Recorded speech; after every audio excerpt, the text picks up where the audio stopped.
Investigasi setiap Senin pukul 8:30 malam di Kompas TV. Sesaat lagi Anda akan menyaksikan Kompas Petang didukung oleh White chocolate sugar dulu. Wah, rendah gula. Nyaman diminum.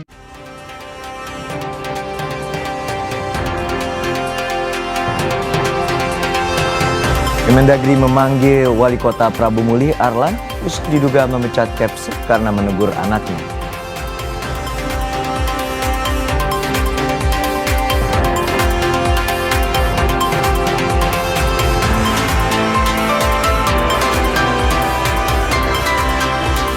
Presiden Prabowo Subianto tidak membentuk tim gabungan pencari fakta demo ricuh pada Agustus lalu. Presiden mempersilahkan Komnas HAM dan 6 lembaga negara yang tangani HAM untuk melakukan pencarian fakta.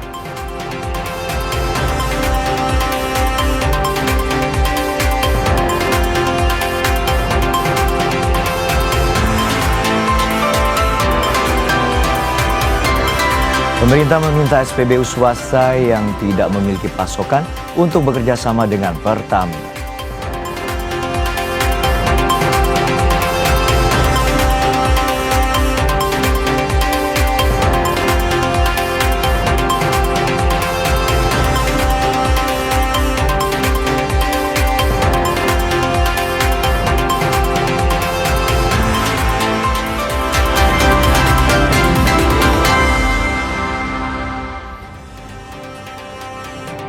Halo saudara, Kompas Petang kembali menemani ruang informasi Anda bersama Syahar Julu Pramudito. Dan saya Cynthia Rompas, hanya di Kompas TV independen terpercaya. Saudara, kita awali informasi pertama dari kecelakaan bus di mana seorang sopir terluka usai truk yang dikendarainya tabrakan dengan bus Transjakarta di persimpangan Jalan Caringin, Gambir, Jakarta Pusat.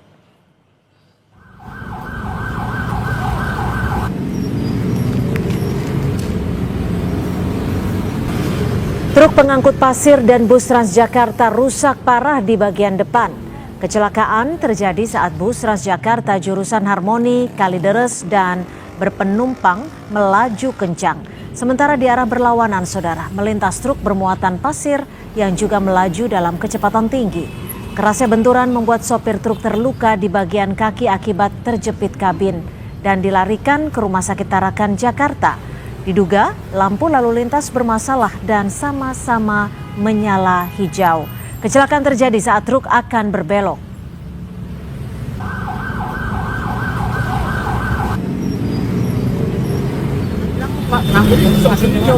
Yang mana? Dari mana? Terus? Ini busway melintas? Oh gitu. Oh ya.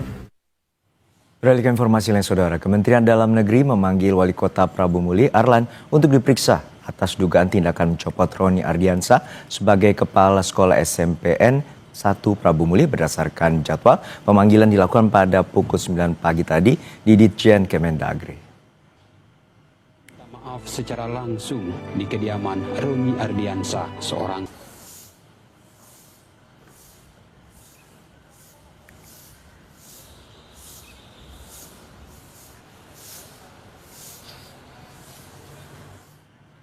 Wali Kota Prabu Mulih Arlan mendatangi langsung Kepala Sekolah Roni Ardiansa dan Satpam SMP Negeri 1 Prabu Mulih Ageng untuk minta maaf. Dalam pertemuan ini Wali Kota Arlan memberikan sepeda listrik sebagai tanda permintaan maaf.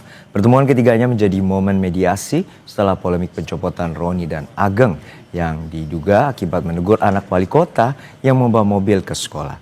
Pada kesempatan ini, Kepsek Roni dan Ageng menerima permintaan maaf dari wali kota itu. dengan penuh harap meminta maaf secara langsung di kediaman Roni Ardiansa, seorang kepala sekolah yang telah dirindukan ratusan siswa di SMP Negeri. Menanggapi isu pencopotan Kepala Sekolah Prabu Mulih SMPN 1 Prabu Mulih dan juga Gubernur Sumatera Selatan Herman Deru mengirimkan tim untuk memastikan kejadian yang sebenarnya. Meski telah mendengar klarifikasi dari pihak wali kota, Gubernur Sumsel bilang peristiwa ini perlu diluruskan agar dapat mengetahui persoalan secara utuh.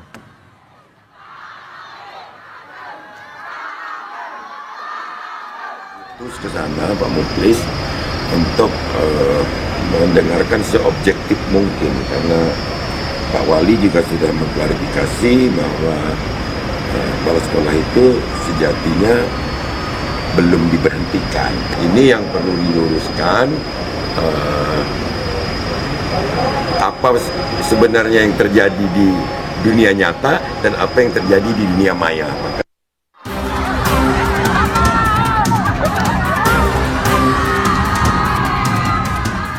Halaman sekolah SMP Negeri 1 Prabu Mulih berubah menjadi lautan sukacita saat para murid menyambut kembalinya kepala sekolah mereka, Roni Ardiansyah. Suasana kegembiraan diiringi tepuk tangan dan yel-yel para murid langsung disambut haru kepala sekolah Roni saat turun dari mobil dan menemui anak-anak didiknya. Roni Ardiansyah diduga sempat dicopot sebagai kepala sekolah SMPN 1 Prabu Mulih karena menegur anak pejabat yang membawa mobil ke sekolah. Video yang beredar di media sosial ini sempat menjadi sorotan publik. Menanggapi kabar pencopotan kepala sekolah SMPN 1, Wali Kota Prabu Mulih, Arlan menyampaikan permohonan maaf usai kabar pencopotan kepala SMPN 1 Roni Ardiansyah. Meski demikian, Wali Kota menepis anaknya membawa mobil ke sekolah. Arlan juga menegaskan kabar yang beredar mengenai pemindahan kepala SMPN 1 Prabu Mulih ke sekolah lain usai menegur anaknya adalah hoax. Lalu berita masalah anak saya itu adalah berita hoax. Anak saya tidak membawa mobil ke sekolahan dan anak saya diantar. Dan kalau ini menjadi satu kesalahan, saya sebagai Wali Kota Prabu Mulih mengucapkan permohonan maaf kepada Pak Roni dan seluruh masyarakat. Meski Roni Ardiansyah telah kembali bertugas sebagai kepala sekolah SMPN 1 Prabu Mulih, Ketua Dewan Pakar Federasi Serikat Guru Indonesia FSGI Retno Listiarti meminta segera dilakukan pemeriksaan terhadap pihak yang mencopot kepala sekolah di Prabu Mulih karena diduga menegur anak pejabat. Retno bilang, evaluasi harus segera dilakukan karena pencopotan kepala sekolah seharusnya didasari pelanggaran. Sementara yang dilakukan Kepsek Roni Ardiansyah bukanlah pelanggaran. Silakan dilakukan pemeriksaan oleh inspektorat. Siapa yang melakukan itu? Ya, karena kepala sekolah diberhentikan pun itu harus ada alasan yang kuat dalam aturan. Nah, aturan Menteri Pendidikan diantaranya adalah memang yang bersangkutan itu melakukan perbuatan sedang pelanggaran sedang ke berat. Kalau melakukan hal ini bukan pelanggaran, ringan pun tidak dan bukan kategori pelanggaran. Jadi perlu dievaluasi keputusan itu. Dicopotnya Roni Ardiansyah sebagai kepala sekolah SMPN 1 Prabu Mulih sempat menjadi sorotan publik lantaran pencopotan diduga setelah Roni menegur anak pejabat yang membawa mobil ke sekolah. Namun pencopotan ini ditepis Inspektorat Daerah Prabu Mulih. Tim Liputan, Kompas TV.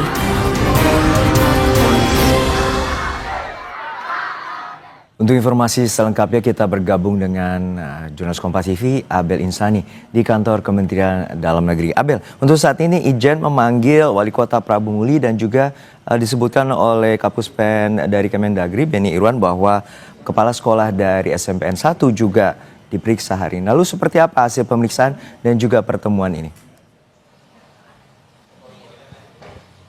Saat ini masih berlangsung Juno dan juga saudara, karena memang benar sekali Kementerian Dalam Negeri melalui Inspektorat Jenderal Kementerian Dalam Negeri ini memanggil ada pihak dari kepala sekolah, kemudian juga dari Wali Kota Prabu Mulih yakni Arlan yang hari ini dimintai klarifikasi terkait dengan buntut dari kasus pencopotan kepala sekolah yang awalnya menegur anak dari Wali Kota Prabu Mulih yang diduga membawa kendaraan ke sekolah dan terparkir di halaman sekolah, yang kemudian ditegur oleh satpam dan juga security maksud saya, dan juga ditegur oleh kepala sekolah. Dan saat ini untuk pertemuan dari ketiganya, yakni dari Irjen Kemendagri, kemudian Wali Kota Prabu Mulih Arlan dan juga Kepala Sekolah SMP Negeri 1 Prabu Mulih ini juga saat ini masih berlangsung. Kami masih menunggu nanti konferensi pers akan digelar setelah pertemuan selesai. Tapi memang yang jelas untuk saat ini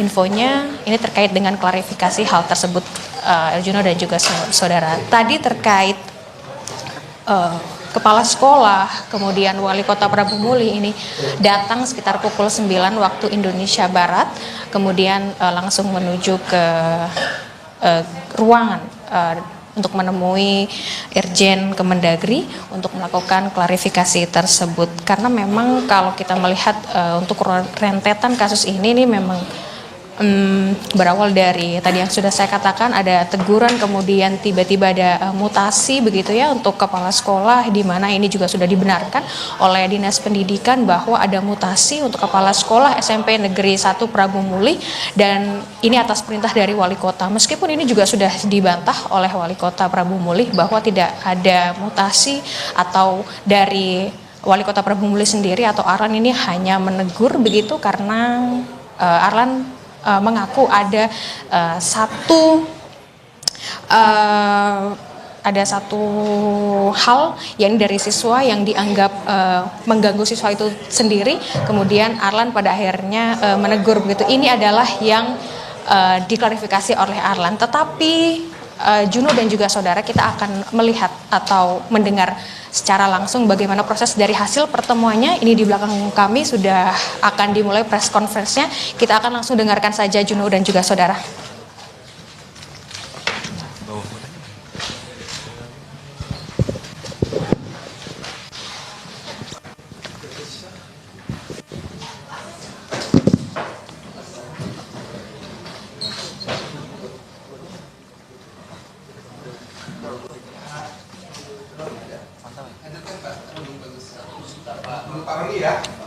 Pak Kepsek.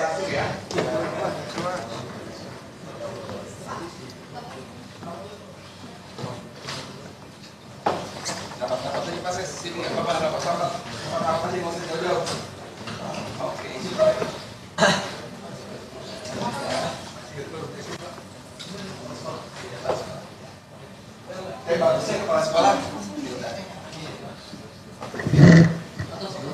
di situ sama kursi lagi duduk.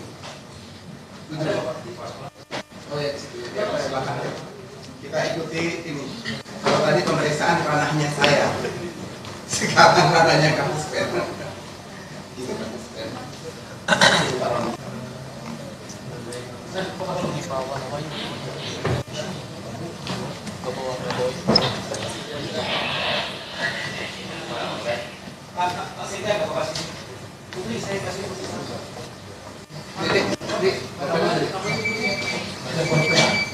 Habis ditanya.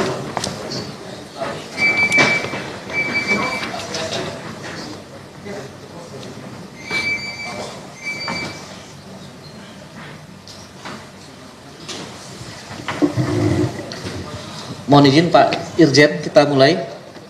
Bismillahirrahmanirrahim. Assalamualaikum warahmatullahi wabarakatuh. Selamat sore, salam sejahtera untuk kita semua. Pak Irjen dan Bapak-Bapak yang saya hormati, rekan-rekan media yang saya hormati, yang saya banggakan, terima kasih banyak atas kehadiran teman-teman pada sore hari ini.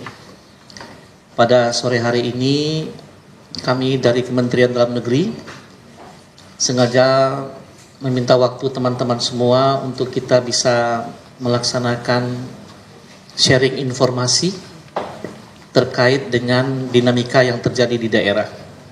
Secara khusus, kita akan berdiskusi bersama, mendapatkan sharing informasi bersama terkait dengan hal yang terjadi di SMP Negeri 1 Prabu Muli.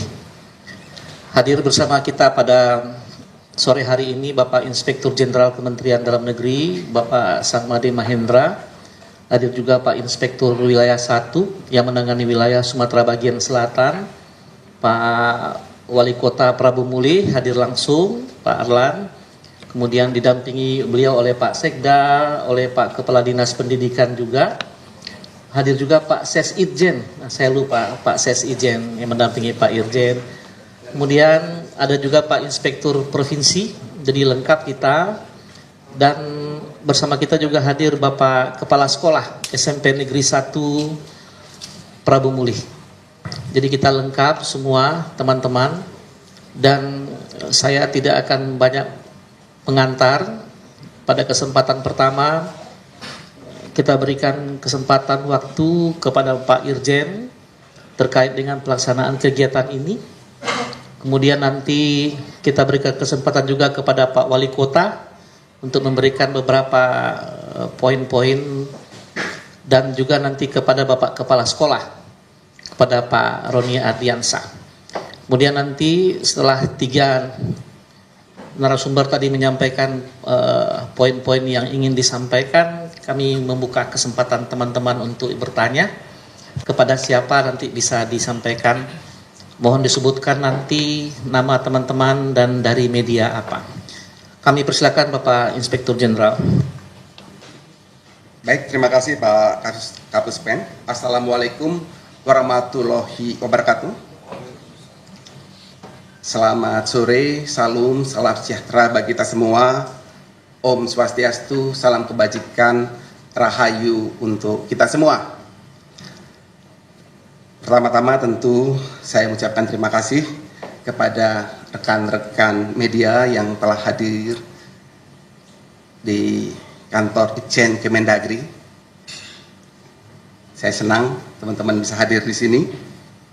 Kami juga berterima kasih atas peran media yang kami ikuti selama ini dengan sangat baik, proporsional, profesional, memberitakan situasi dan kondisi yang ada di daerah. Bagi kami selaku APIP sangat penting mengikuti pemberitaan media agar dapat mengetahui secara cepat situasi dan kondisi yang ada khususnya di daerah, termasuk juga adanya peristiwa tentang apa yang terjadi di SMP Negeri 1 Kota Prabu Mulih, untuk kami dapat mengambil secara cepat langkah-langkah dalam rangka mitigasi. Sebagaimana diketahui bersama, berdasarkan pasal 8 Undang-Undang Nomor 23 Tahun 2014 tentang pemerintahan daerah, disebutkan Menteri Dalam Negeri adalah koordinator pembinaan dan pengawasan Binwas Nasional Penyelenggaraan Urusan Pemerintahan Daerah. Sehingga begitu ada berita viral di media sosial tentang pemberhentian kepala sekolah Negeri 1 Kota Prabu Mulih yang kami ketahui malam hari pada tanggal 16 hari Selasa malam, Menteri Dalam Negeri langsung menugaskan kepada kami Irjen Kemendagri selaku aparat pengawas internal pemerintah atau APIP dikenalnya untuk mengambil langkah-langkah dalam rangka pembinaan, pengawasan, penyelenggaraan pemerintahan daerah. Malam itu juga kami langsung menghubungi Inspektur Provinsi, juga Inspektur Kota Prabu Mulih untuk memastikan kebenaran peristiwa tersebut. Jangan sampai itu bertah waktu langkah pertama kita lakukan, ya Pak ya. Dan malam itu juga APIP kami juga berkomunikasi langsung dengan Pak Roni Ardiansa ya, untuk menanyakan peristiwa tersebut. Jadi begitu ada kejadian langsung kami respon, begitu ketahui langsung kami respon. Sehingga pada kemarin hari Rabu pagi saya langsung menghubungi Pak Wali Kota untuk menanyakan peristiwa apa yang terjadi, sekaligus mengingatkan beliau tentang peran tugasnya dan mengundang beliau untuk kami dalam rangka klarifikasi, meminta keterangan agar kami dapat satu APIP mengetahui secara detail peristiwa apa yang terjadi. Ini sebagai upaya mitigasi. Dan tadi baru saja ini kami, APIP kami selesai melakukan pemeriksaan ataupun permintaan keterangan kepada Wali Kota, juga Kepala Dinas Pendidikan dan Kebudayaan dan Kepala Sekolah. Hasil pemeriksaan mutasi atau pemindahan jabatan Saudara Roni Ardiansyah Kepala SMP Negeri 1 Prabu Mulih tidak sesuai dengan ketentuan pasal 28 Peraturan Menteri Pendidikan Dasar dan Menengah Nomor 7 Tahun 2025 tentang penugasan guru. Itu tadi keterangan dari Irjen Kemendagri Sang Mada Mahendra Jaya terkait dengan pemanggilan Wali Kota Prabu Muli dan juga Kepala Sekolah SMPN 1 Prabu Muli yang sempat viral, dan ini merupakan masih dalam proses pernyataan bahwa proses ini masih dalam pemeriksaan, dan juga akan kita dengarkan kembali bagaimana nanti hasil dari pemeriksaan Irjen Kemendagri atas Wali Kota Prabu Muli. Dan saudara, informasi lainnya di Kompas Petang masih akan kami sajikan selepas jeda, diantaranya stok bahan bakar minyak di sejumlah SPBU swasta di Jakarta dalam beberapa hari ini mengalami kekosongan. Pemerintah meminta SPBU swasta yang tidak memiliki pasokan untuk bekerja sama dengan Pertamina.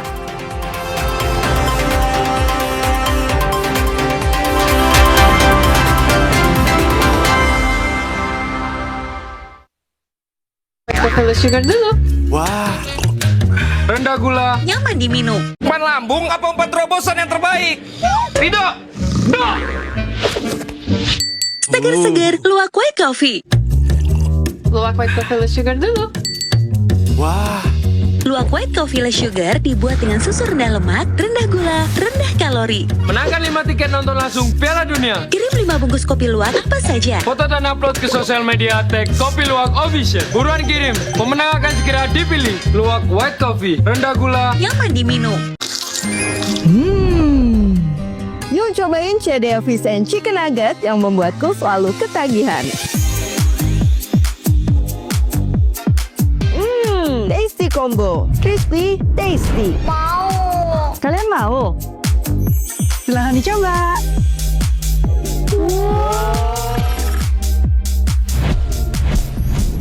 CDA Fish and Chicken Nugget, lezatnya ayam, lembutnya ikan dalam satu gigitan. Every mile leads to meaningful stories. Suzuki Franks, marvelous at every mile. Tidak semua air itu aqua.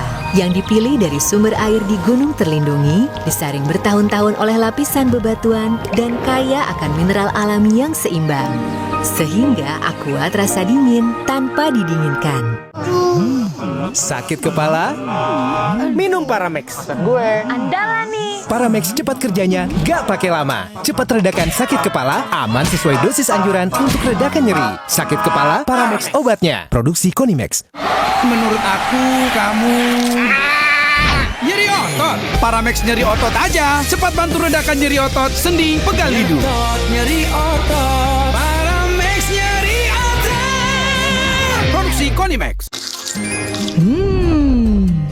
Yuk cobain CDA Fish and Chicken Nugget yang membuatku selalu ketagihan. Tasty combo, crispy, tasty. Mau. Kalian mau? Silahkan dicoba.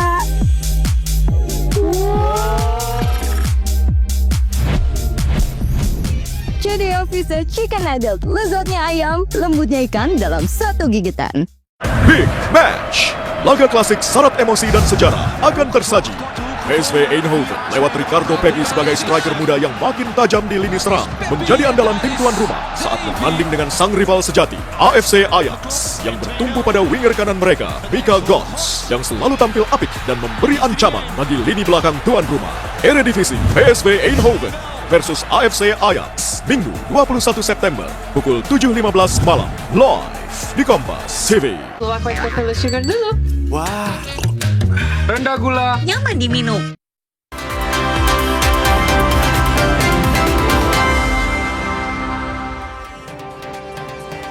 Kembali di Kompas Petang, saudara. Stok BBM di sejumlah SPBU swasta di Jakarta dalam beberapa hari terakhir mengalami kekosongan.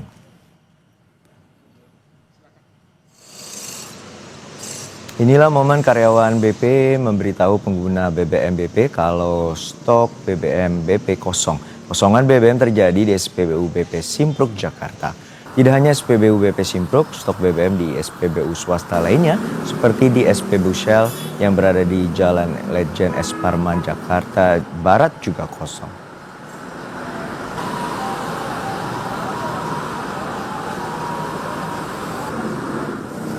Di tengah kelangkaan bahan bakar minyak di sejumlah SPBU swasta di Jakarta, sejumlah SPBU bertahan dengan menawarkan makanan dan minuman pada pengguna yang datang.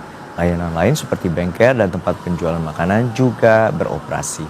Sebelumnya, isu pemutusan hubungan kerja karyawan SPBU swasta berkembang saat stok BBM di sejumlah SPBU swasta kosong.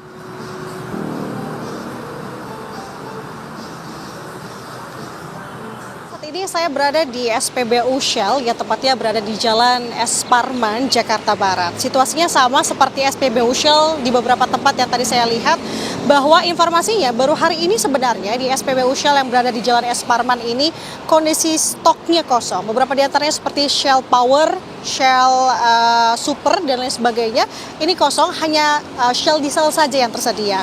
Nah, saya mau tanya dengan salah satu pengunjung yang tampaknya tadi beberapa kali saya melihat ada pengunjung yang juga cukup kecewa ketika menyambangi SPBU Shell, ternyata stoknya kosong. Salah satunya dengan pengguna Shell di sini dengan Mas Dade. Iya. Mas Dade ya? Oke. Mas udah berapa lama pengguna Shell sendiri? Lebih dari 10 tahun kali ya. Udah lama banget sih. Tadi mau ngisi di sini kosong ya, Mas? Iya, kosong. Dari yang sebelumnya juga di Cawang kosong juga. Jadi ternyata udah 2 tempat kosong. Nanti mau coba yang di Kebun Jeruk lagi sekalian ke kantor. Oke, emang udah berapa lama berarti nyari SPBU Shell ini kosong, dari berapa hari? Udah lebih dari 2 hari kali ya kosong. Di beberapa tempat jadi kosong semua. Sebagai pengguna lama melihat ini semua, bagaimana Mas melihatnya dan harapannya gimana dengan kondisi seperti ini?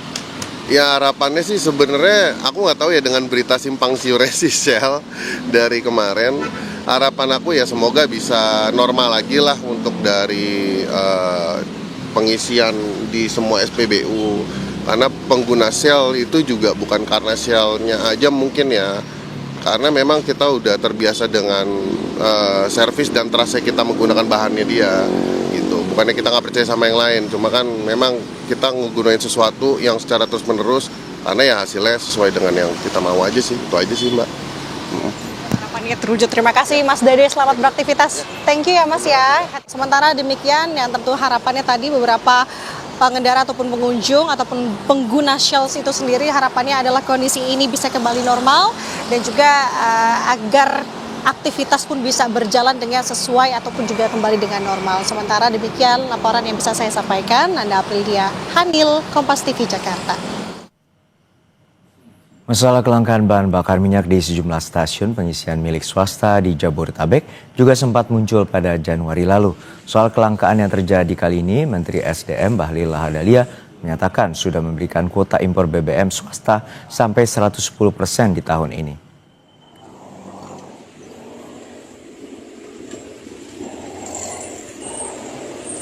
Yang pertama, SPBU swasta itu sudah diberikan kuota impor 110% dibandingkan dengan 2024. Ini biar clear ya, kita sudah memberikan kuota impor 110%.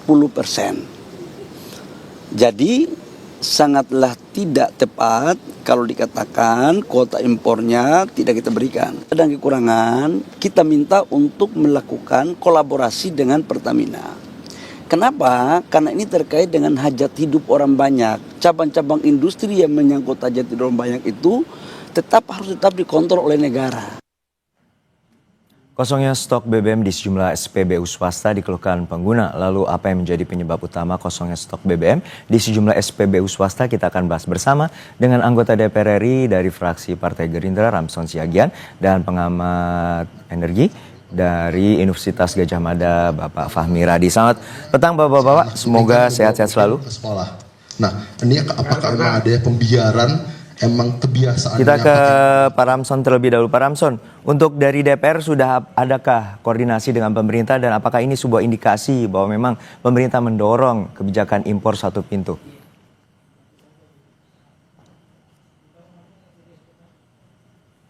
Pak Ramson?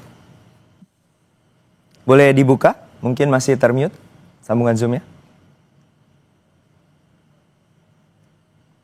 Baik, kita ke Pak Pak Fahmi Radi. Pak Fahmi, untuk saat ini Anda melihatnya seperti apa bahwa kejadiannya terus berulang dari bulan Januari, Februari tahun 2025 dan saat ini di bulan Agustus menuju September.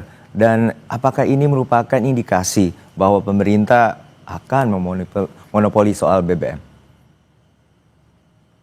Ya, saya kira apa yang dikatakan Bahlil itu sudah ada penambahan kuota 100 sampai 110 itu saya kira tidak benar juga itu ya.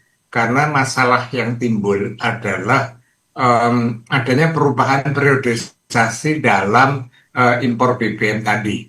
Kalau selama ini SPBU swasta itu diberikan waktu 1 tahun sekali gitu ya, untuk melakukan impor. Sehingga dia punya waktu yang cukup panjang. Nah, kemudian ada suatu aturan dari Kementerian SDM yang mengubah periodisasi waktu dari 1 tahun menjadi 6 bulan. Dan ini harus dilakukan izin ulang gitu ya. Dan dievaluasi tiap 3 bulan. Nah, ini take time gitu ya. Sehingga agak lama dalam pengadaan BBM. Atau saya menilainya ini sebagai pemangkasan dari kuota tadi yang sekitar 50% tadi. Itulah yang menyebabkan BBM langka tadi. Nah, kemudian Bahlil mengatakan kalau terjadi masalah pasokan kerjasama dengan Pertamina ini saya kira tendensius juga itu ya. Karena Bahlil itu mengarahkan gitu ya, nantinya akan menggunakan impor BBM 1 pintu. Nah, impor BBM 1 pintu ini bentuk dari monopoli gitu ya. Karena yang boleh impor BBM itu hanya Pertamina, sedangkan SPBU swasta dia harus membeli dari Pertamina yang saya perkirakan harganya lebih mahal. Nah, ini akan menyebabkan kerugian itu. Jadi tidak hanya kelangkaan saja, tetapi SPBU swasta itu akan menderita kerugian dan pada saatnya dia akan tutup juga di Indonesia gitu, Mas. Oke, baik. Kami sudah kembali terhubung dengan Bapak Ramson Siagian. Pak Ramson, untuk saat ini bahwa aturan barunya dari SPBU swasta hanya diizinkan 6 bulan sekali untuk mendapatkan kuota impor dan juga adanya kebijakan 1 pintu untuk impor BBM melalui Pertamina. Lalu DPR melihatnya seperti apa persoalan ini? Kita akan segera mengundang Menteri SDM untuk raker. Tapi persoalan di lapangan sekarang bahwa faktanya terjadi kelangkaan di operator swasta, khususnya sel, AKR, dan BP. Ini tidak boleh ada terjadi kelangkaan BBM dan juga LPG. Itu tidak boleh. Itu tugasnya Menteri SDM untuk mencegah jangan sampai terjadi kelangkaan, karena ini bisa membuat gejolak. Sebenarnya import oleh Pertamina untuk BBM 270 juta barel per tahun, crude oil, minyak mentah untuk diolah di kilang-kilang minyak kita 112 juta barel per tahun. Dan untuk swasta 1,4 juta kiloliter setahun atau 8,8 juta barel BBM setahun. Jadi yang diimport oleh untuk operator swasta, sel, AKR, dan BP hanya BBM, tidak crude. Tapi kalau ada kekurangan supply atau peningkatan permintaan, itu harus segera diberikan izin untuk import secepatnya. Karena kebanyakan operator swasta tidak menjual BBM bersubsidi. Jadi kalau yang non subsidi sebenarnya bebas aja, mau volume berapapun tidak mengganggu APBN kita.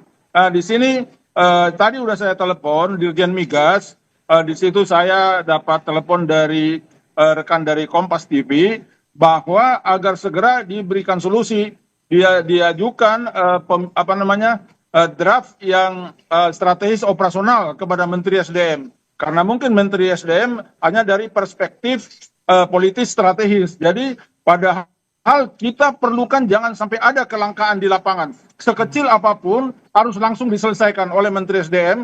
Jangan sampai ada gejolak-gejolak di masyarakat. Seperti masalah LPG yang pernah terjadi. Jadi itu dan ini sudah terjadi 2 kali, Pak Ramson. Menteri SDM. Ya, artinya ini sudah terjadi 2 kali dan kemudian dari Menteri SDM menyatakan bahwa bila ingin mendapatkan pasokan harus melalui satu pintu, yaitu melalui Pertamina. Ya, tapi kalaupun satu pintu harus ada intervensi agar birokrasi ataupun kerjasama antara operator swasta dengan Pertamina harus sejalan. Tadi sudah saya telepon Dirjen Migas agar dimediasi, agar segera bisa direalisasikan. Kalau memang itu kebijakan dari Menteri SDM untuk satu pintu, tetapi juga harus involve, harus ikut untuk menyelesaikan persoalan.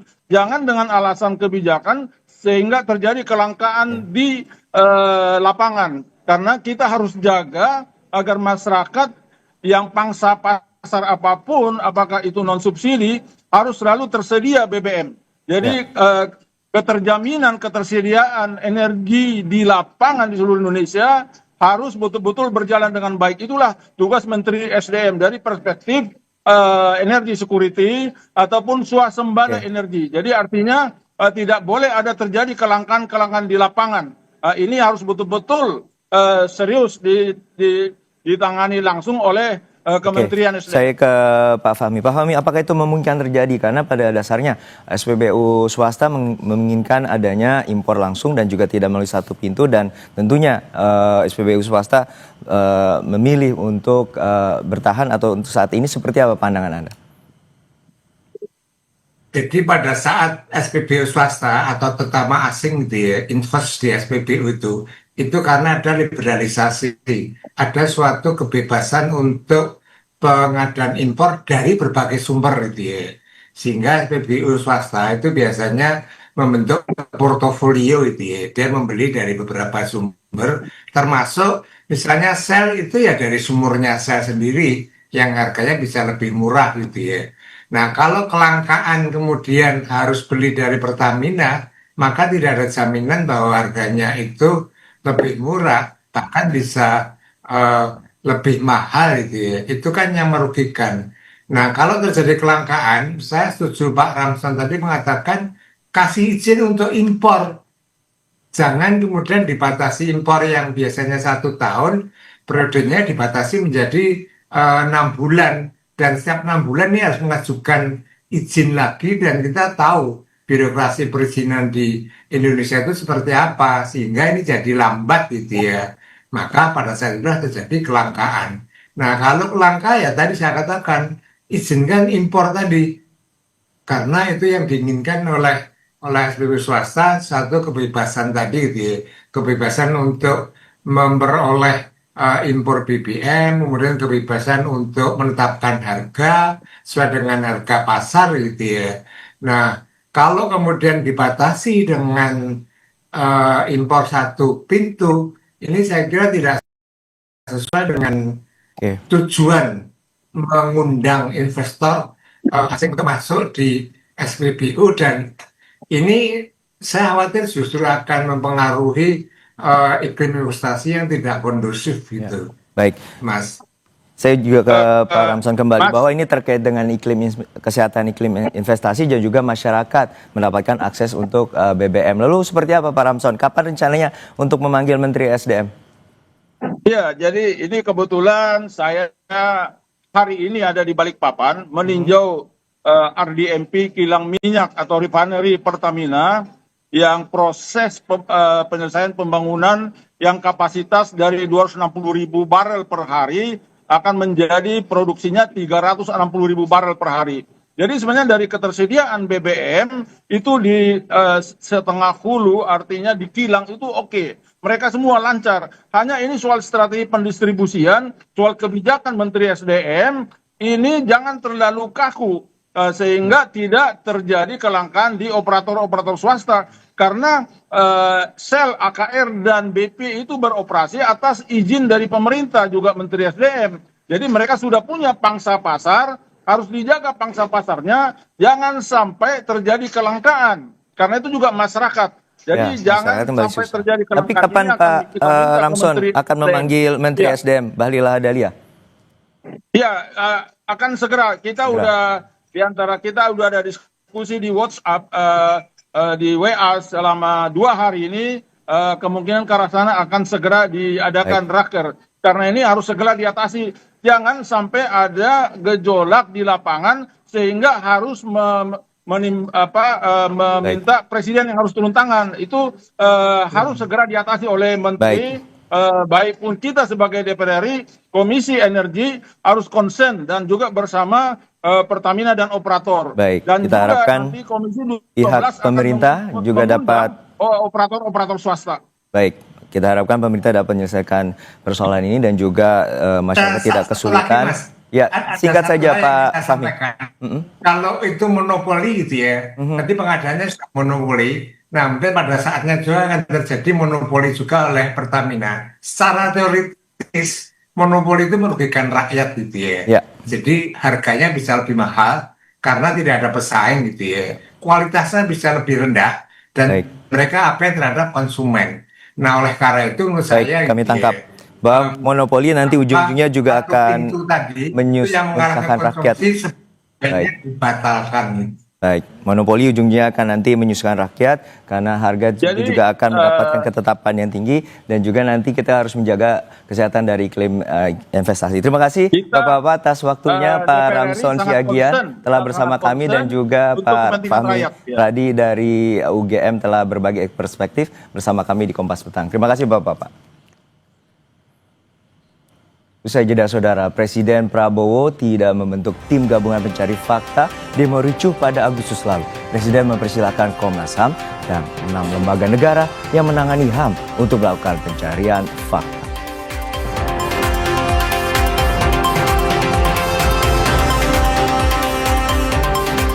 Bima Permana Putra, satu dari 3 orang yang dilaporkan hilang saat demo Agustus lalu ditemukan di Malang, Jawa Timur.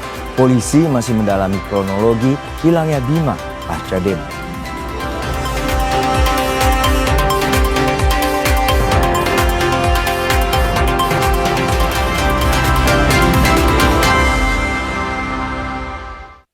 Coca-Cola Sugar dulu. Wah, rendah gula, nyaman diminum. Gelombang demonstrasi akhir Agustus lalu jadi sinyal kuat keresahan publik. Tak lama berselang, Presiden Prabowo merombak kabinet mulai dari Menteri Keuangan, Menko Polkam, Menpora, dan sederet pos lainnya. Apakah ini sekadar bongkar pasang kursi atau justru menandai babak baru arah kebijakan? Selengkapnya dalam Rossi Reshuffle demi harapan publik atau manuver politik, Kamis 18 September pukul 8:30 malam di Kompas TV. Yuk cobain CDA Fish and Chicken Nugget yang membuatku selalu ketagihan. Tasty combo, crispy, tasty. Mau. Kalian mau? Silahkan dicoba.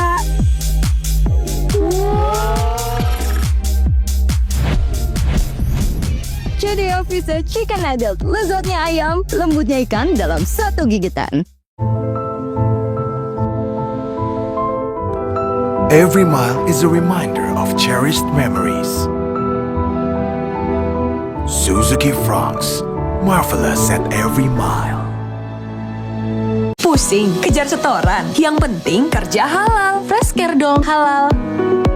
Capek kena PHP? Pilih yang pasti-pasti aja. Fresh Care, pasti aromanya, pasti fresh hangatnya. Fresh Care, hangatnya selalu bikin fresh. Bertahun-tahun, Hotin Cream telah jadi teman harian. Bantu redakan pegal akibat kerjaan dan saat jalan-jalan, serta nyeri otot olahragawan. Balur Hotin, panasnya mijit, hotnya in sampai ke dalam. Gak lengket, tanpa bekas. Hotin Cream. Kok yang ini, Pak? Kalau tutupnya aja gini, isinya gimana? Tidak semua air itu sama. Aqua dalam galon yang dibersihkan 20 kali, diisi tanpa tersentuh tangan dan ditutup sempurna. Aqua, 100% murni, 100% aman. Umpan lambung apa umpan terobosan yang terbaik? Rido! Do! Segar-segar, luwak white coffee. Luwak white coffee less sugar dulu. Wah. Luwak white coffee less sugar dibuat dengan susu rendah lemak, rendah gula, rendah kalori. Menangkan 5 tiket nonton langsung Piala Dunia. Kirim 5 bungkus kopi luwak apa saja. Foto dan upload ke sosial media tag Kopi Luwak Official. Buruan kirim, pemenang akan segera dipilih. Luwak white coffee, rendah gula, nyaman diminum. Luwak white coffee less sugar dulu. Wah. rendah gula, nyaman diminum.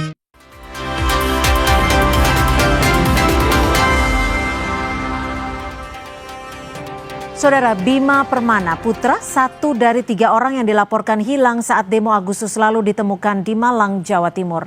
Polisi masih mendalami kronologi hilangnya Bima pasca demo.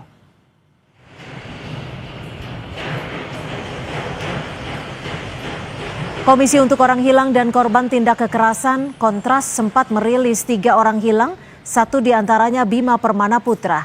Polisi menjelaskan Bima Permana Putra ditemukan sedang berjualan mainan di depan Wihara Klenteng Angkyong, Kota Malang, Jawa Timur.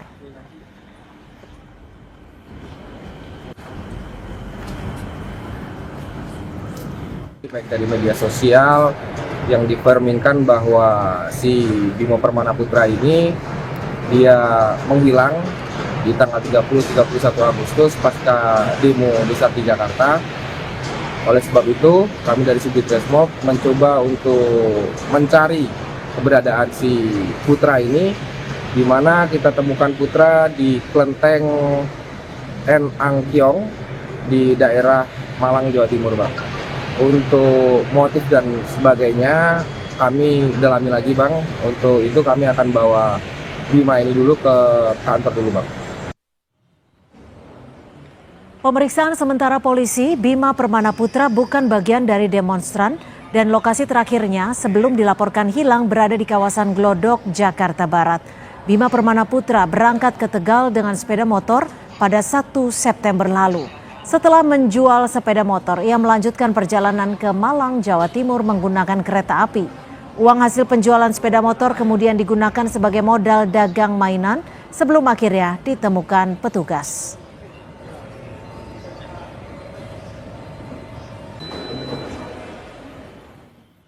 Merespons ditemukannya Bima melalui akun Instagramnya, Kontras menyatakan belum dapat memastikan apakah kasus ini merupakan hilang kontak atau termasuk dalam kategori penghilangan paksa.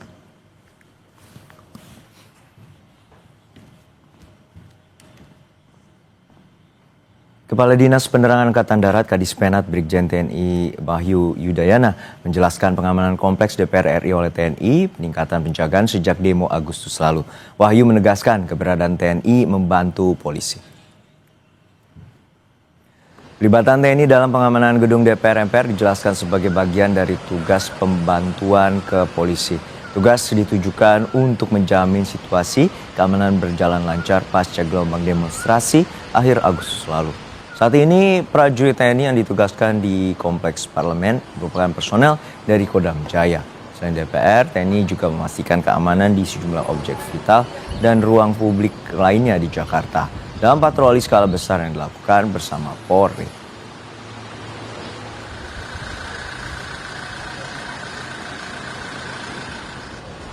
Pengamanan TNI yang memperkuat penebalan dari unsur internal di DPR maupun teman-teman kepolisian itu masih berlangsung.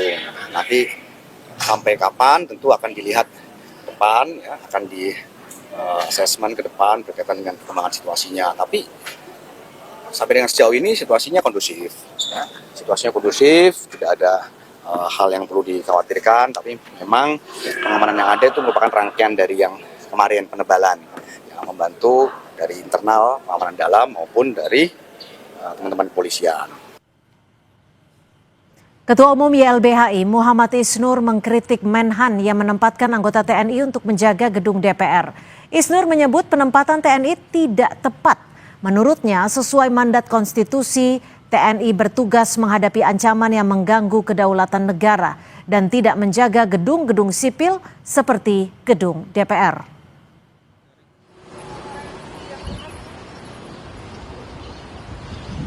Sesuai dengan mandat Undang-Undang TNI, Undang-Undang Pertahanan, Konstitusi, TNI bertugas untuk menjaga atau mengurus pertahanan yang mengancam kedaulatan negara. Tidak menjaga gedung-gedung sipil seperti DPR dan MPR dan DPD. Justru ketika TNI di sana, tujuannya untuk apa? Apakah menganggap masyarakat yang datang ke DPR itu sebagai ancaman kedaulatan? Justru ini adalah salah, keliru. Usai jeda saudara, Presiden Prabowo tidak membentuk tim gabungan pencari fakta atau GGPF demo ricuh pada Agustus lalu. Presiden mempersilahkan Komnas HAM dan lembaga lainnya untuk menangani HAM dalam pencarian fakta.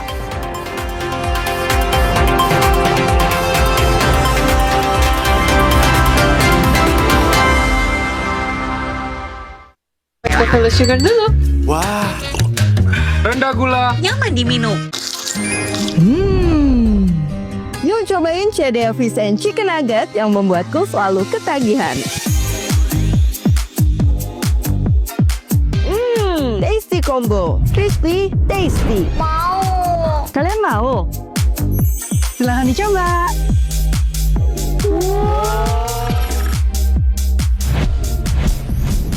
CDA Fish and Chicken Nugget, lezatnya ayam, lembutnya ikan dalam satu gigitan. Umpan lambung apa umpan terobosan yang terbaik? Rido! Do! Seger-seger, luwak white coffee. Luwak white coffee less sugar dulu. Wah.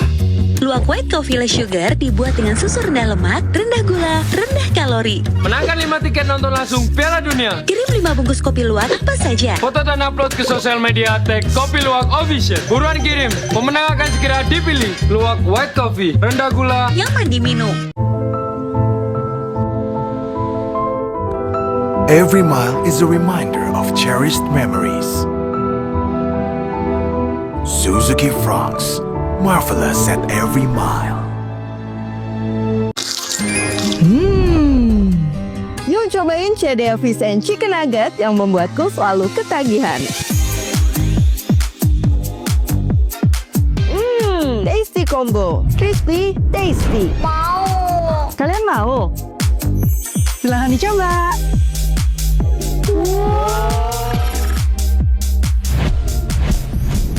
CDA Fish and Chicken Nugget, lezatnya ayam, lembutnya ikan dalam satu gigitan. Tidak semua air itu aqua. Yang dipilih dari sumber air di gunung terlindungi, disaring bertahun-tahun oleh lapisan bebatuan, dan kaya akan mineral alami yang seimbang. Sehingga aqua terasa dingin tanpa didinginkan. Zamannya sekarang perilaku korup ada di BUMN kita. Jangan lompat ke kesimpulan tanpa menjelaskan dirinya. Saya anak buahnya Prabowo. Gaji tidak naik ya? Hanya 5.000 orang. Bahwa hal tersebut tidak boleh. Bola Liar setiap Jumat pukul 8:30 malam live di Kompas TV. luwak white coffee less sugar dulu. Wah. Rendah gula, nyaman diminum.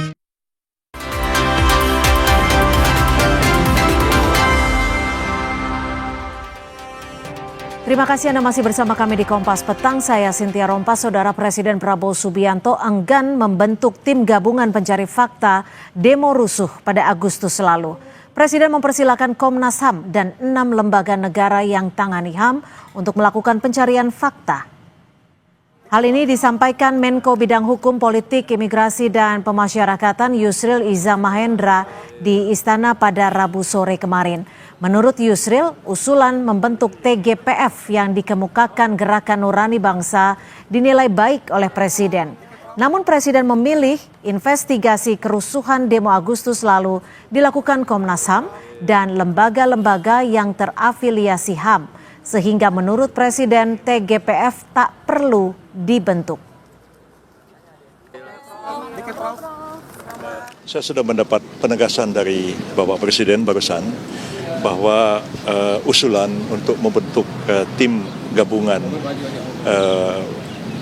pengumpulan fakta terhadap kasus-kasus demonstrasi yang berujung kerusuhan akhir Agustus yang lalu itu tidak perlu dibentuk menurut Bapak Presiden.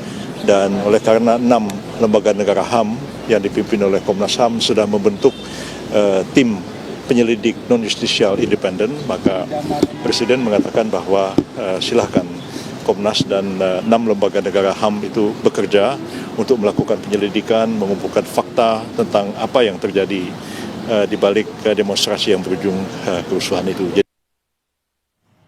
Sebelumnya, Saudara anggota Gerakan Nurani Bangsa Lukman Hakim memastikan Presiden Prabowo Subianto menyetujui pembentukan tim investigasi independen. Pasalnya, kericuhan demo 25 hingga 30 Agustus lalu menelan korban jiwa dan kekerasan.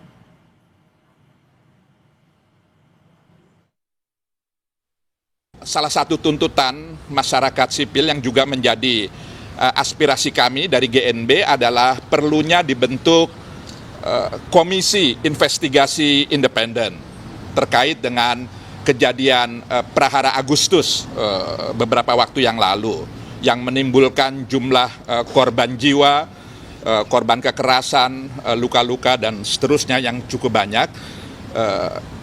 Presiden menyetujui pembentukan itu. Keengganan Presiden Prabowo membentuk TGPF demo rusuh Agustus dinilai sebagai sikap pemerintah yang tidak memandang peristiwa demo Agustus sebagai hal yang serius dan mengerikan. Padahal menurut aktivis, dalang dibalik demo ricuh yang timbulkan banyak korban itu harus diungkap secara transparan.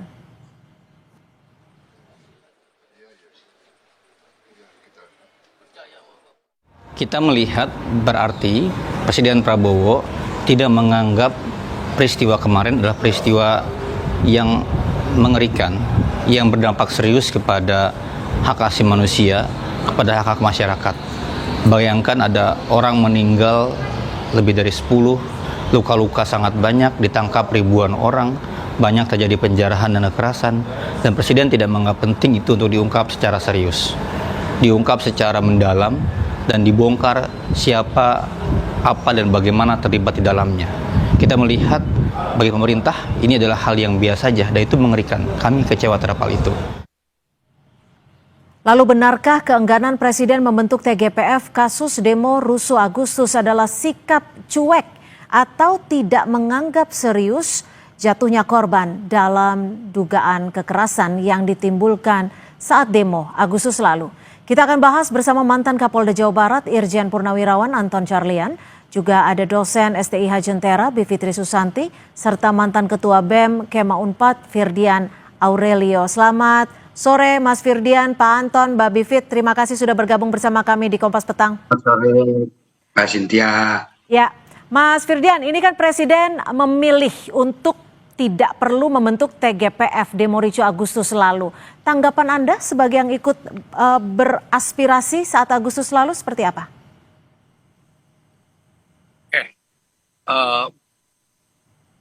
Dalam banyak sejarah dunia, Mbak, pelanggar HAM seringkali melindungi pelanggar HAM.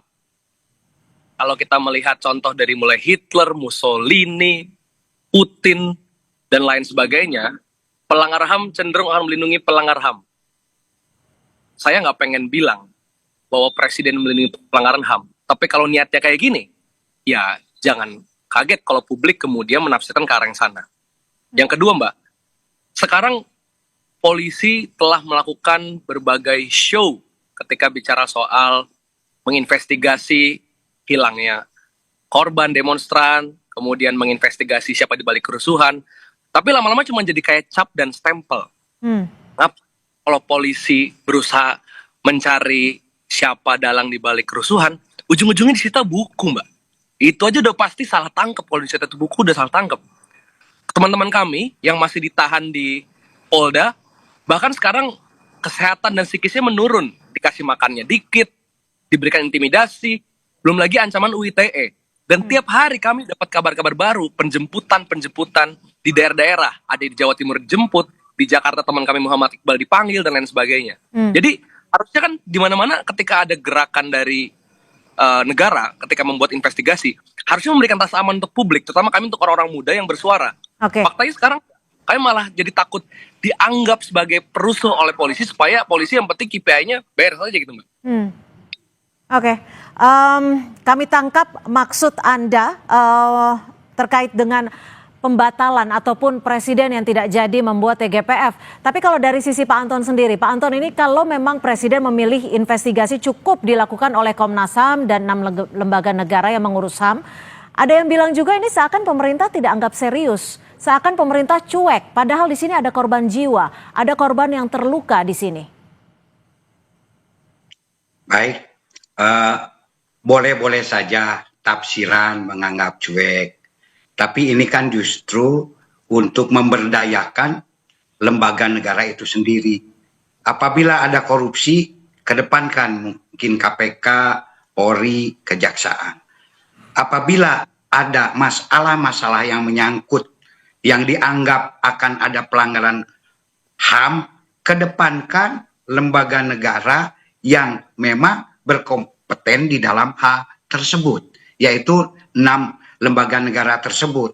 Jadi dari mulai Komnas HAM, Komnas Perempuan, KPAI, Ombudsman, dan lain-lain. Hal ini pun juga justru ini dengan dibentuknya 6 lembaga independen itu merupakan satu keseriusan dari negara. Justru bukan cuek gitu kan. Seperti tahun 2002 ada Kanjuruhan. Mereka langsung responsif. Nah, apabila lembaga-lembaga HAM ini diam saja, tidak melakukan aksi, nah baru itu dikatakan cuek. Justru Bapak Presiden ini menyatakan tersebut karena sebelumnya belum mengetahui bahwa 6 lembaga ini sudah dibentuk dan mau mengadakan penyelidikan. Nah setelah tahu, oh iya betul, harus sesuai fungsinya, sesuai dan harus diberdayakan. Karena begini, kita aspiratif sekali terhadap lembaga pencari fakta yang independen itu sendiri. Namun di dalam hal ini adalah penyelidikan dan penyidikan. Penyelidikan dan penyidikan itu ada aturan-aturan tertentu, ada hal-hal yang harus ditembus. Ini kalau ini berdiri sendiri, ini ada keterbatasan-keterbatasan. Oke, tapi gini Pak Anton, maaf saya potong. Kalau kita bicara soal TGPF, ini kan adalah instrumen resmi pemerintah yang artinya mau andil langsung. Anda dulu sebagai penyidik kasus Munir dalam tim TGPF-nya. Kenapa menurut Anda juga Anda sepakat artinya dengan pemerintah untuk tidak perlu membentuk TGPF? Begini, karena ini pelanggaran HAM. Nah, jadi aspirasi ini bisa saja ditampung. Nah, Komnas HAM itu sendiri dalam Undang-Undang Nomor 26 Tahun 2000 kalau tidak salah boleh membentuk tim ad hoc yang isinya itu tim-tim yang komunitas yang menyangkut kemanusiaan dan sebagian daripada masyarakat. Karena di sini ketika bergerak tim ini kan memerlukan anggaran. Nah, apa salahnya apabila aspirasi ini pun juga nanti sebagai solusinya ditampung oleh Komnas HAM. Sehingga nanti lebih jelas ini. Karena untuk penyidikan itu kan minimal harus punya ya kapasitas sebagai sekep penyidik gitu kan. Sementara ini adalah penyidikan yang khusus. Jadi sebetulnya tidak usah kecewa, yang penting aspirasi ini bisa tersalurkan. Ini kami tangkap. Seolah-olah belum apa-apa, ada stigma kekurang percayaan. Nah, Kanjuruhan sendiri hasilnya kemarin kan sangat luar biasa. Dan saya kan Mbak Bivit. Komnas HAM ini ya istilahnya ya mempunyai reputasi yang kurang, selalu berhasil. Kami cukup paham kalau itu, tapi yang kemarin diminta oleh masyarakat adalah level yang lebih tinggi agar penyelesaiannya dan juga transparansinya bisa lebih jelas. Saya ke Mbak Bivit. Mbak Bivit, bagaimana lalu ketika TGPF tidak jadi dibentuk? Bagaimana kita mensupport agar Komnas HAM dan juga 6 lembaga lainnya bisa benar-benar mengungkap kasus ini secara transparan? Saya harus kembalikan dulu ya bahwa bagaimana Presiden bereaksi terhadap suatu peristiwa itu memang harus kita baca secara politik dan hukum tata negara sebagai bagaimana paradigma dia memandang apa yang terjadi pada Agustus yang lalu. Jadi ini bukan soal Komnas HAM bisa bergerak sendiri, bisa, tapi kami menginginkan ada dari Presiden karena seperti sebenarnya Pak Anton juga alami waktu TGPF Munir, adanya otoritas dari tim gabungan pencari fakta yang memanggil orang-orang yang mungkin high level itu juga dibutuhkan. Ingat waktu Komnas HAM maupun TGPF di bawah Komnas HAM memanggil melakukan pencarian fakta dalam beberapa kasus. Misalnya saya sendiri pernah menjadi tim pencari faktanya Komnas HAM untuk kasus Novel Baswedan. Itu kalau yang diundang adalah petinggi-petinggi kepolisian ataupun aparat yang lainnya, penolakannya juga tinggi gitu. Jadi itu levelnya begitu. Sehingga makanya yang kami dorong sama-sama adalah harus di level yang atas. Jadi tidak hanya aparatur yang terkait, tapi juga masyarakat sipil. Jadi Mbak, kalau pertanyaannya apa yang bisa kita bantu, ya jangan ke situ dulu. Tetap desak dulu. Yang dibutuhkan karena butuh level yang lebih tinggi ya. Presiden. Bagaimana? Karena butuh level yang lebih tinggi ya, agar penyelidikan lebih kredibel. Bahkan dulu Komnas HAM pernah didemo sama tentara waktu manggil tentara, saya lupa kasusnya apa. Jadi serumit itu kalau hanya level komisi-komisi di bawah di dalam pemerintahan kita harus levelnya tinggi ditunjuk oleh presiden gitu. Oke, Mas Firdian, lalu jika memang situasinya seperti ini, apa yang akan teman-teman lakukan ke depannya? Apakah sama dengan Mbak Bivit untuk terus mendesak agar TGPF seharusnya tetap dibentuk? Usai jeda kita masih akan kembali membahasnya. Tetap bersama kami di Kompas Petang.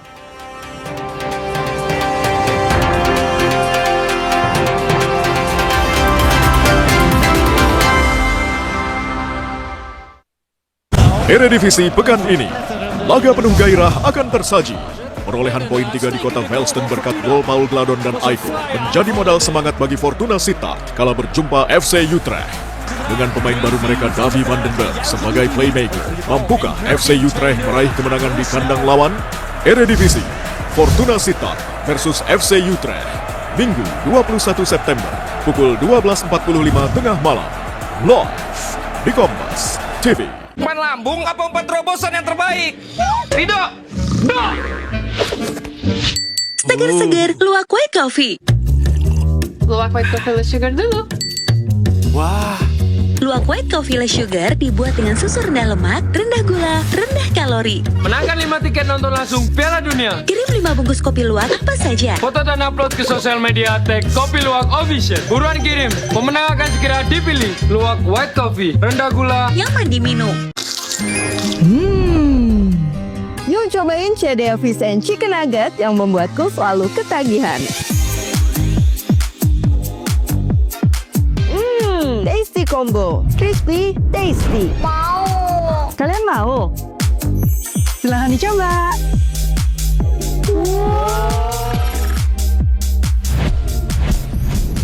CDA Fish and Chicken Nugget, lezatnya ayam, lembutnya ikan dalam satu gigitan. Ada promo spesial, beli kecap sedap kedelai hitam spesial kemasan pouch, gratis toples serbaguna. Yuk koleksi toples sebanyak-banyaknya, ada 8 resep baru Chef Bilgos juga. Bisa masak spesial setiap hari. Beli kecap sedap kedelai hitam spesial dari Wings Food.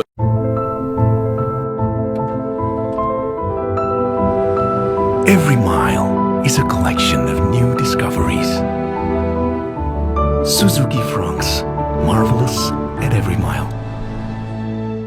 Tidak semua air itu aqua.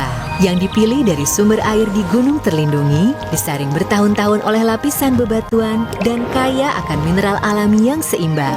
Sehingga aqua terasa dingin tanpa didinginkan. Sakit kepala? Minum Paramex. Andalan nih. Paramex cepat kerjanya, gak pakai lama. Cepat redakan sakit kepala, aman sesuai dosis anjuran untuk redakan nyeri. Sakit kepala, Paramex obatnya. Produksi Konimex. Menurut aku, kamu nyeri otot. Paramex nyeri otot aja. Cepat bantu redakan nyeri otot, sendi, pegal hidung. Nyeri otot, Paramex nyeri otot. Produksi Konimex.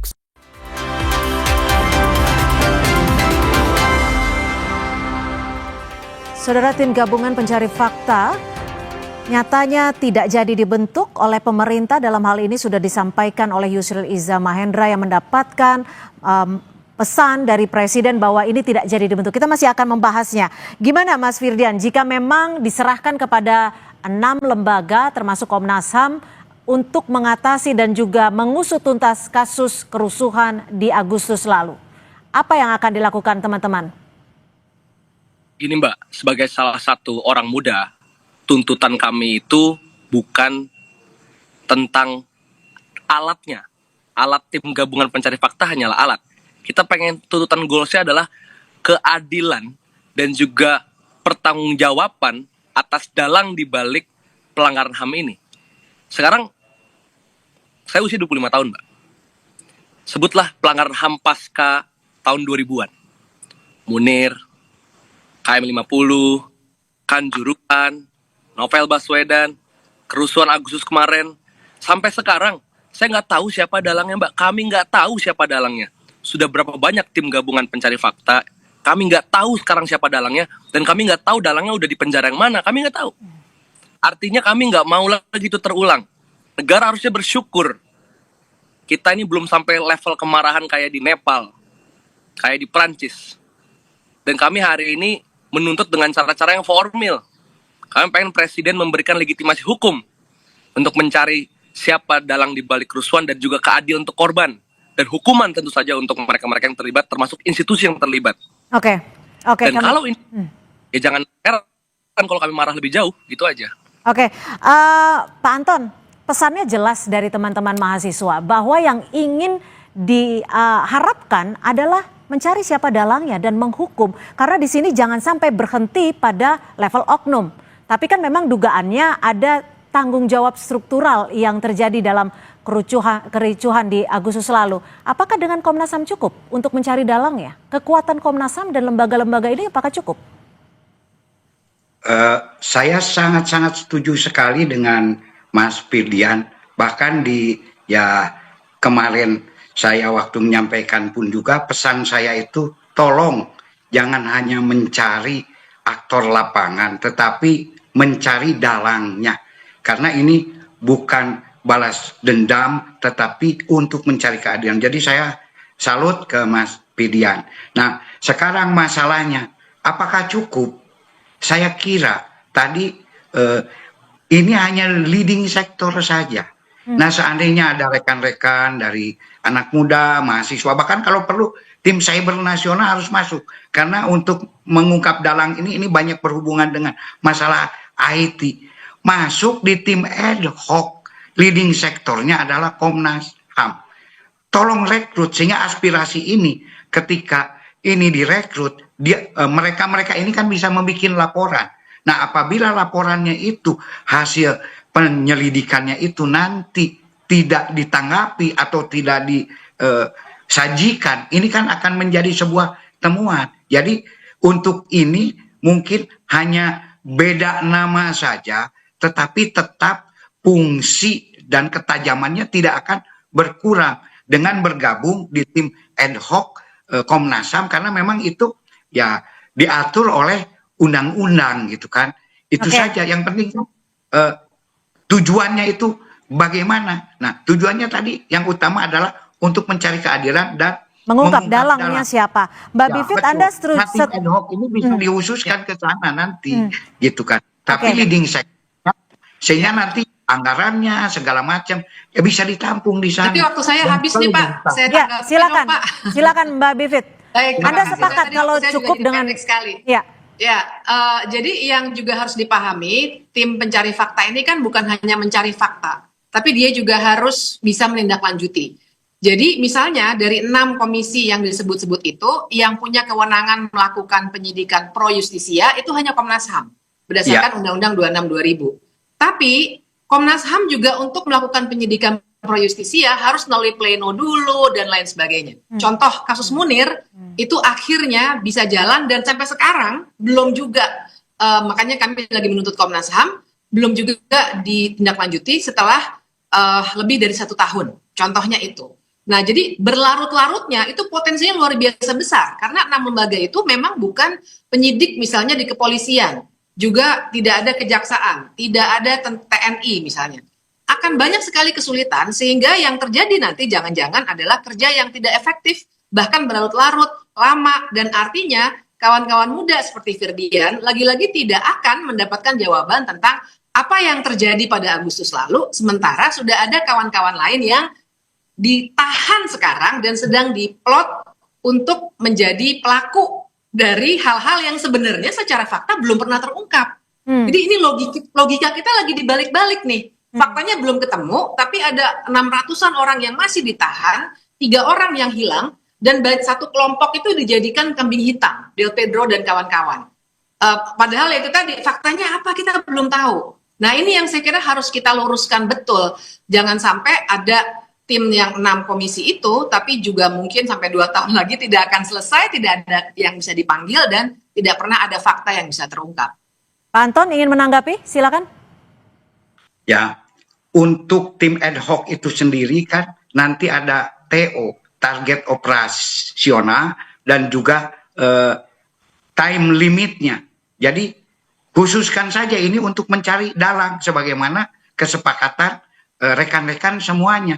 Yang lain mungkin mencari yang hal-hal lain karena tim-tim itu sendiri seperti kita ada tim pencari barang bukti, tim pencari A, B, C. Nah, khusus untuk menampung aspirasi masyarakat ini, ya khususkan untuk mencari dalang dengan time limit yang jelas sehingga nanti tidak berlarut-larut. Time limitnya berapa sih Pak? Idealnya berapa sih kalau oke lah kita serahkan ke lembaga dan Komnas HAM. Time limitnya berapa lama bisa diselesaikan menurut Anda? Itu sesuai dengan kesepakatan karena tadi itu harus pro justitia gitu kan. Dan yang sudah ada pro justitia ini ya salah satunya dalam pelanggaran HAM tadi sudah disebutkan adalah Komnas HAM. Tinggal dipertajam saja. Seandainya ada kita di dalamnya, ya rekan-rekan kita semua, para penggiat kemanusiaan dan masyarakat yang tokoh-tokoh itu kan bisa tahu, oh begini. Nanti kalau ada kesulitan juga begini. Sehingga nanti tim ini pun juga, tim yang tidak ada dusta di antara kita gitu. Ketika kita pun juga sudah berbaur di dalamnya gitu. Oke, kami tangkap. Saja. Mas Firdian, apa sebenarnya kalau dari teman-teman sendiri yang dibaca terkait dengan pembatalan TGPF ini? Singkat saja. Ya, balik lagi Mbak ke statement saya saat di awal tadi. Dalam sejarah dunia, seringkali pelanggar HAM akan melindungi pelanggar HAM yang lain. Jadi kalau misalnya hari ini negara tidak mau disebut sebagai pelanggar HAM di era terbaru ini, ya stop tutupi berbagai pelanggar HAM berat Agustus kemarin. 10 korban terlalu banyak, 1 orang meninggal pun sudah terlalu banyak. Itu aja Mbak. Baik, Mbak Bivit, apa yang akan Anda lakukan jika memang kalau tadi Pak Anton menyebut harus dipasang, harus diberikan time limit. Jika transparansi time limitnya ini melewati batas tertentu dari teman-teman, apa yang akan dilakukan? Saya kira ini sebenarnya balik kepada Presiden ya, terutama ya. Karena kalau dari kita semua sih menuntut, sampai sekarang pun masih menuntut selama TGPF itu tidak ada, hanya komisi-komisi itu menurut kami sama sekali tidak akan efektif. Jadi dikembalikan pada Presiden, kita pertanyakan, berarti Presiden menganggap peristiwa Agustus itu biasa-biasa saja, makanya tidak terlalu istimewa sampai dengan dibentuk TGPF. Dan yang kedua, pertanyaan yang bisa diberikan adalah, apa sih memangnya yang mau ditutupi sampai tidak mau ada high level tim seperti itu yang dibuat oleh Presiden. Ke situ Mbak, pertanyaan besar yang kita semua harus ajukan. Siapa yang ingin dilindungi dengan tidak adanya TGPF? Oke, terakhir Pak Anton, apa yang bisa Anda sampaikan ketika memang nanti ternyata cita-cita Anda juga kan untuk mengungkap siapa dalangnya. Jika nanti juga tidak terungkap, apa yang akan bisa dilakukan? Ya, setelah limit time-nya sudah kita tentukan dan disepakati bersama, kemudian dalangnya nanti tidak terungkap juga. Nah, itu baru bisa mendesak dengan keras untuk dibuat TGVF. Buang waktu dong kita. Di mana sebetulnya ya tim TGVF itu sendiri sebetulnya siapa sih sekarang yang mau jadi tim TGVF? Nah, mungkin A, B, C, D gitu kan. Nah, ini untuk sementara kan bisa di tim ad hoc gitu kan. Nah, artinya kalau di tim ad hoc ini mereka tidak menemukan, nanti bagaimana di TGVF yang sebetulnya nanti ya personnya hanya itu juga gitu kan. Jadi sebetulnya untuk menampung TGVF sementara ini gak simpan saja atau tampung saja di dalam tim ad hoc ya, yaitu ya aktivis penggiat kemanusiaan dan masyarakat kan sama-sama saja. Hanya sekarang leading sektornya Komnas HAM dan ini memang sesuai dengan aturan yang berlaku gitu. Baik, terima hanya kasih. Saja lah istilahnya. Terima kasih Irjen Purnawirawan Anton Carlian dan juga Mbak Bivitri Susanti serta Mas Firdian Aurelio sudah berbagi perspektif di Kompas Petang hari ini. Selamat sore. Selamat sore Mbak Sintia. Saudara, informasi lainnya di Kompas Petang masih akan kami hadirkan selepas jeda. Upaya penyelamatan 7 pekerja PT Freeport yang terjebak longsoran lumpur basah di tambang bawah tanah Grasberg Block Cave, Tembagapura, Mimika, Papua masih dilakukan.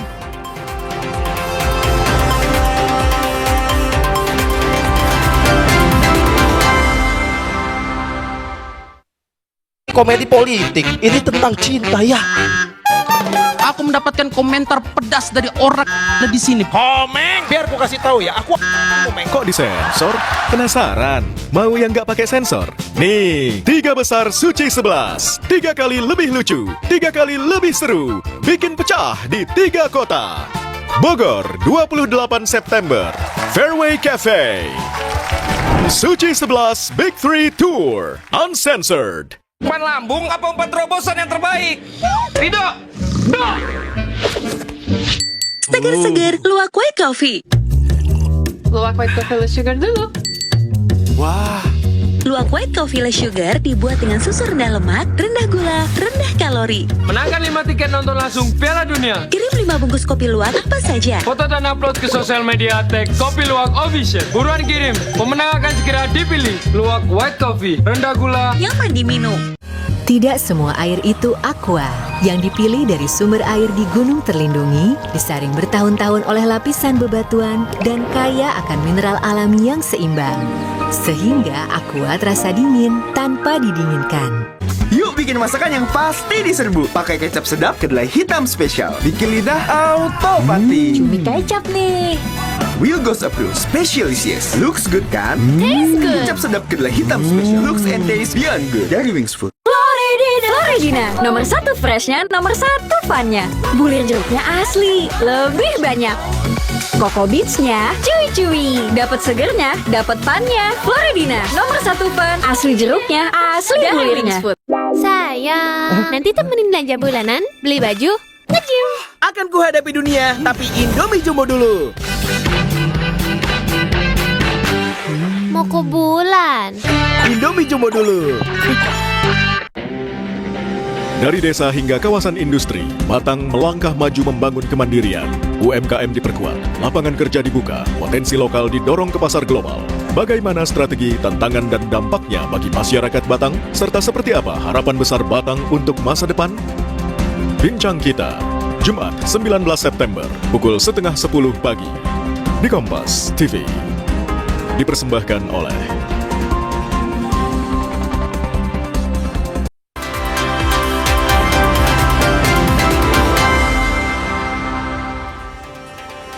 Kembali di Kompas Petang, Saudara. Upaya penyelamatan 7 pekerja PT Freeport yang terjebak longsoran lumpur basah di tambang bawah tanah Grasberg Block Cave, Tembagapura, Mimika, Papua masih dilakukan. Tim penyelamat terus berupaya membuka akses menuju lokasi keberadaan 7 pekerja petambang Freeport dengan alat berat Kanfor. Volume material basah yang masih aktif dalam jumlah besar menjadi kendala dalam upaya pencarian. Hingga hal itu membuat proses penyelamatan menjadi sangat kompleks, penuh risiko dan memerlukan waktu tambahan untuk membersihkan material dalam jumlah besar.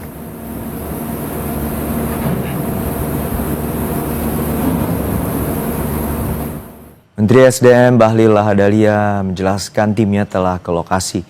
Bahlil mengakui dalam proses penyelamatan menemui hambatan lantaran lumpur menutup tambang bawah tanah. Seperti apa Pak sekarang? Freeport, sekarang tim saya, direktur tambang sama direktur inspektur tambang sekarang masih di lokasi Freeport. Dan sampai dengan hari ini laporan belum ditemukan saudara-saudara kita pekerja yang di underground. Dan sekarang seluruh potensi baik manpower, peralatan semua lagi fokus untuk menggali lumpur yang masuk dalam underground itu. Ya. Vice President Corporate Communication Freeport Indonesia, Katri Krisnati, melalui pesan tertulis kepada tim Kompas TV bilang, kami menyadari bahwa upaya penyelamatan ini penuh tantangan, tidak mudah, dan mengkhawatirkan. Namun demikian, kami tidak akan menyerah dan akan terus mengerahkan segala daya upaya.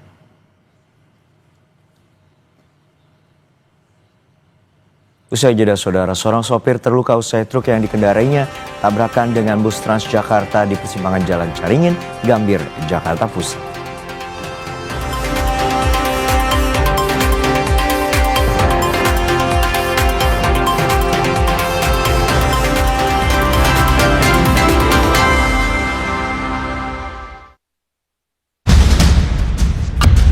Gelombang demonstrasi akhir Agustus lalu jadi sinyal kuat keresahan publik. Tak lama berselang, Presiden Prabowo merombak kabinet mulai dari Menteri Keuangan, Menko Polkam, Menpora, dan sederet pos lainnya.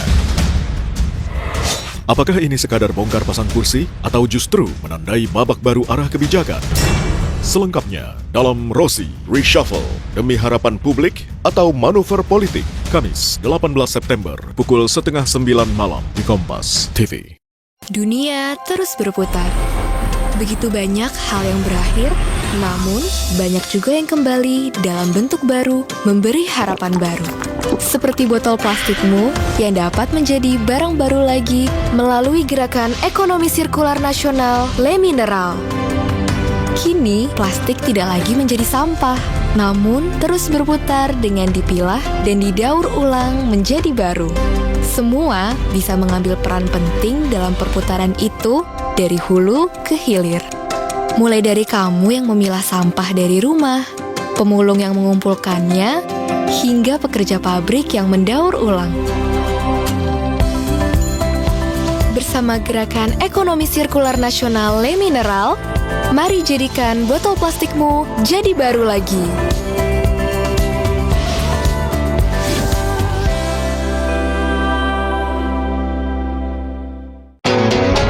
Lawan ketombe dengan Zinc Cool Booster baru.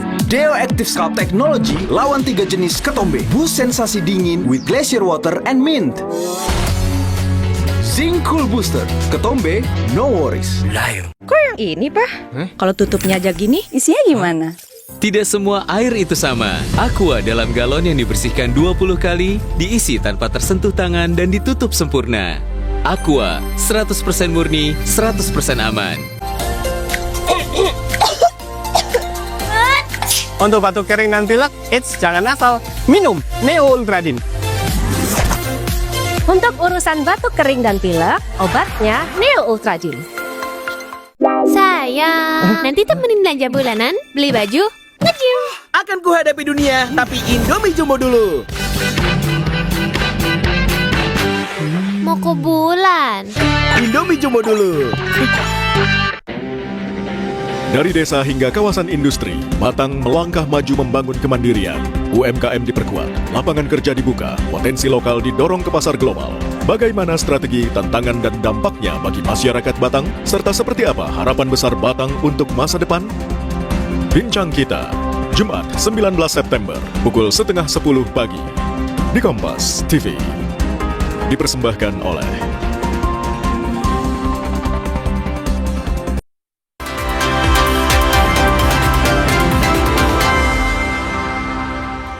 Kementerian Dalam Negeri memanggil Wali Kota Prabu Muli, Arlan, untuk diperiksa dugaan tindakan mencopot Roni Ardiansyah sebagai Kepala Sekolah SMPN 1 Prabu Muli. Selain meminta maaf kepada Kepala Sekolah, Arlan telah mengembalikan posisi petugas keamanan ke sekolah yang sempat dicopot.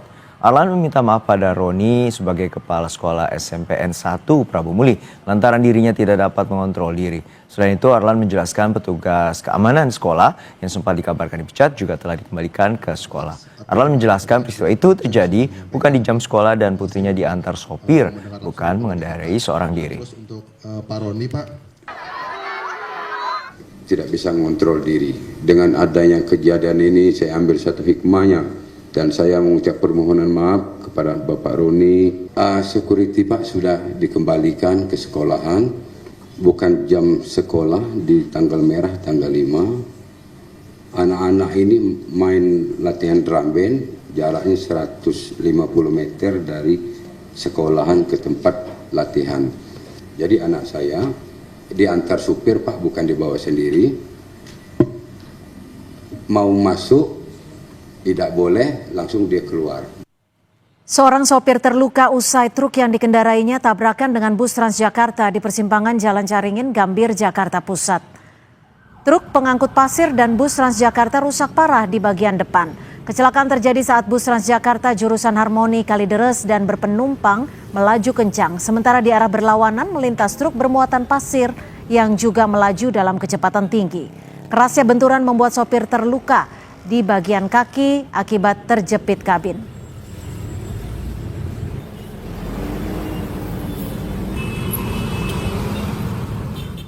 Usai sudah Kompas Petang hari ini, akhir kata kami undur diri. Saya Harjuno Pramundito. Dan saya Cynthia Rompas. Terima kasih, selamat sore, sampai jumpa.